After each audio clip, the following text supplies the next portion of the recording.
Hi, my name is Tommy Kelly.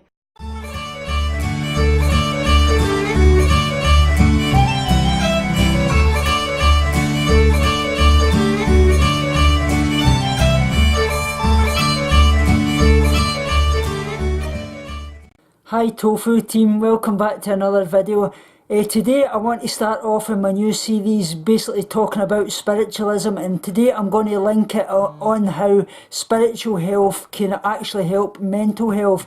So basically, as I say, spirituality can play an important role in obviously helping people maintain good mental health and obviously live with or recover from mental health problems. So basically what I'm going to be touching upon is all different things of what is spirituality, and obviously things like basically, can spirituality protect mental health? Can it help people with mental health problems? Obviously, can spirituality be part of mental health services? So I've written this all down, so bear with me and I'll get fired into this right away. So what is spirituality? Like I say, spirituality means different things to different people, and people express their spirituality in a lot of different various ways. It may be their religion or faith, meaning a direction in their life, sometimes described as basically a journey, if you can imagine it. Obviously as well, a way of understanding the world and their place in the world. Belief in a higher being or a force greater than any individual. A core part of their identity and essential humanity. A feeling of belongingness or connectedness. A quest for wholeness, hope or even harmony. A sense that there obviously is more to life than just the material things that a lot of people obviously covet, like money and possessions and things like that.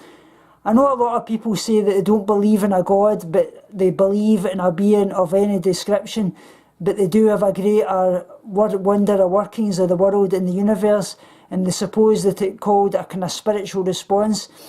Spirituality is often seen as a broader than religion. Some spiritual beliefs are particular to an individual, whereas the beliefs that attach to a religion are shared by a large group of people who follow established teachings, whether that be Christianity, Muslim, Hindu, Buddhism, Catholic, anything like that. Like I say, religious practices such as worship, prayer and readings of religious texts, coming together as a spiritual community, living by certain values, wearing particular clothes or eating particular foods is another form of obviously religion as well. Getting closer to nature, activities that develop self-awareness are obviously personal control, such as like contemplation of yoga, which is another thing that's obviously used quite a lot in eating disorder recovery. Yoga is a really great way of obviously connecting to your surroundings and obviously connecting to your feelings, and obviously as well physical activity, friendship or voluntary work. Like I say, some people may obviously consider these activities central to their lives, but they may not think of themselves as obviously being spiritual or associate these activities with actual spirituality. Being able to obviously express and explore your obviously basic spirituality is a basic human need, and obviously a universal human right obviously as well. This human right obviously applies to everyone and is enshrined in obviously European and UK law based in the Universal Declaration of Human Rights. Obviously as well, can spirituality help protect mental health? Like I say, spirituality can obviously help people maintain good mental health. It can obviously help them cope with everyday stress. It can help them feel obviously grounded and things like that. Tolerant and inclusive spiritual communities can obviously provide value, so support and friendship as well. So it's basically building up that support network for you as well. There's obviously a lot of evidence of links between spirituality and improvements in obviously people's mental health.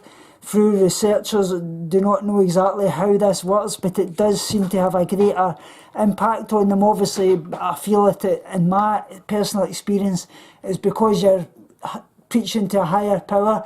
You believe that there's something better in this world after this. This world, like I say, is so cruel, and we get caught up in all the material things and that, but it's living each day to your fullest, doing good for everybody else and believing that there is something better in this life and living the best purpose you can be for that reason. Can spirituality help people with mental health problems? That is another good question that a lot of people ask. Like I say, spirituality can help a lot of people obviously deal with mental distress and mental illness. Like I say, spirituality can bring a feeling of being connected to something bigger than yourself. It can also provide a way of coping in addition to your own mental resilience. It can help people make sense of what they're experiencing as well. It's basically like the way I feel. Like I say, I'm quite happy to live with the idea that I've fallen in a fallen world. There are things that happen to people through chance and circumstance, but what one does need to believe is that all is happening in an ultimately meaningful framework, if you can imagine it like that. Like I say, having a spiritual life can obviously give people a strength and obviously improve their well-being, but obviously some people's experience of spirituality may be obviously damaging to their mental health. They may find certain belief systems repressive and their followers obviously judgmental, which I have felt in myself. Actually, when I was in the LDS church, obviously there was a lot of feelings that obviously when they do things like fasting and things like that, that latched onto my eating disorder. And obviously some of their beliefs, obviously, which I don't discriminate in any beliefs, but obviously they believe in things like being against gays and things like that, which I totally disagree with. My brother-in-law is gay. Everybody deserves love, and that's one thing that we can have disagreements on. So that was where I kind of struggled with as well. Like I say, obviously their beliefs may disturb or frighten them, and it can lead them to behaviour that other people obviously can find it challenging as well. Obviously as well, how can spirituality be part of mental health services? Another big question that a lot of people ask. I think it's a combination of my GP and medicine and my spiritual life. In some incredible way, like I say, they all came together, and I feel that it's the spiritual element that was the glue that obviously helped put it all together. Mental health services, like I say, should respect service users' spirituality as a human right. A mental health service culture that responds to obviously spiritual needs, acknowledgements obviously the spirituality in people's lives, gives obviously service users and staff opportunities to obviously speak about their spirituality, obviously to encourage service users and staffs to obviously tell about obviously their needs, obviously help service users to express their spirituality, obviously uses person-centred planning and obviously incorporates spiritual needs. Like I say, people express their spirituality in obviously different ways. Spiritual beliefs can obviously influence the service users' obviously decisions they make about treatment that they receive or how they want to be supported. Like I say, a lot of different religions obviously don't believe in certain types of treatment and things like that, so it should all be respected. Everybody should have their beliefs and everyone should be respected in what they believe in, what they feel is right for them. And like I say, what works for one person obviously doesn't work for another. Like I say, taking obviously the spirituality needs of the service users into account can obviously support their recovery and obviously help them with their mental health problems in the best way that is for them as individuals. Obviously to encourage them to obviously explore what is important for their spirituality as valuable help strategy, as people often want to talk about their spirituality. So like I say, spirituality can and is a big part of obviously mental health recovery as well. It can help in so many ways. It has helped me so much, just waking up every day, praying to the Lord, knowing that what you're doing is not only helping yourself but helping others, just being the best version of yourself you possibly can be. That is all we can be in this earth. Like I say, God loves us no matter what. Everybody makes little mistakes in life, but at the end of the day, forgiveness is everything. Don't hate in anybody.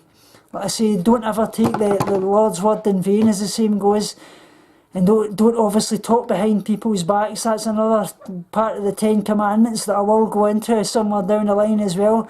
But like I say, I'm going to be doing a lot more spirituality on this channel, basically talking about things like basically how we should never covet money, basically the role and obviously recovery and things like that in spirituality. A lot of things that will be coming up, so I hope you really all like this, guys, and I'll speak to you all in the next video. And remember what this little guy at the end of the video says, he knows best. Love you so much. Remember, guys, binge on life, purge negativity and starve guilty feelings. Speak to you all soon and love you so much.